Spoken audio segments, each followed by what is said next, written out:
ఈ మధ్య కాకినాడలో పవన్ కళ్యాణ్ గారు ప్రసంగిస్తున్న సమయంలో కొన్ని ఆసక్తికరమైన మాటలు మాట్లాడారు పవన్ కళ్యాణ్ గారు. తనకి ఆంధ్రప్రదేశ్లో సొంత ఇల్లు లేదని, ఒక మొక్క కూడా లేదని, అంతేకాక ఒక సెంటు భూమి కూడా తనకి లేదని చెప్పారు. నేను పెరిగింది తెలంగాణలోనే అంటూ చెప్పుకొచ్చారు పవన్ కళ్యాణ్ గారు. తన స్పీచ్ ఇస్తున్నంతసేపు ప్రజల్లోనూ అతని ఫ్యాన్స్లోనూ ఊహించినంత ఉత్సాహం కనిపించాయి.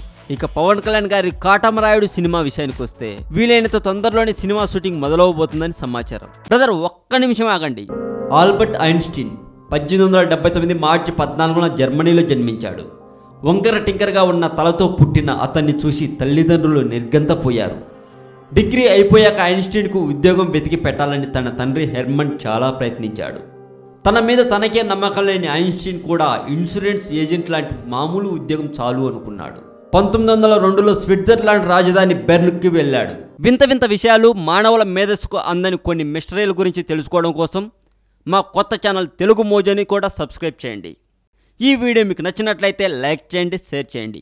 ఈ వీడియో మీద మీ కామెంట్ కూడా పోస్ట్ చేయవచ్చు. మరింత టాలీవుడ్ సమాచారం కోసం సబ్స్క్రైబ్ చేయండి టాలీవుడ్ సెంట్రల్. యుగాంతం గురించి న్యూటన్ చెప్పిన అసలు రహస్యం, ప్రళయకాలాన్ని నిర్దేశించడానికి అతడు చేసిన ప్రయోగాలు, ఫిజిక్స్లో మంచి గట్టికుడైన న్యూటన్ చెప్పిన రహస్యం, గణిత రసాయన భౌతిక శాస్త్రాలలో మంచి గట్టికుడైన న్యూటన్. ఎప్పుడెప్పుడా అని ఎదురు చూస్తున్న జనతా గ్యారేజ్ సినిమా మొత్తానికి ఈరోజు రిలీజ్ అయింది. రిలీజ్ అవ్వటం కామన్ విషయమే, కానీ ఆ సినిమా ఎవరు చూశారో తెలిస్తే షాక్ అవుతారు.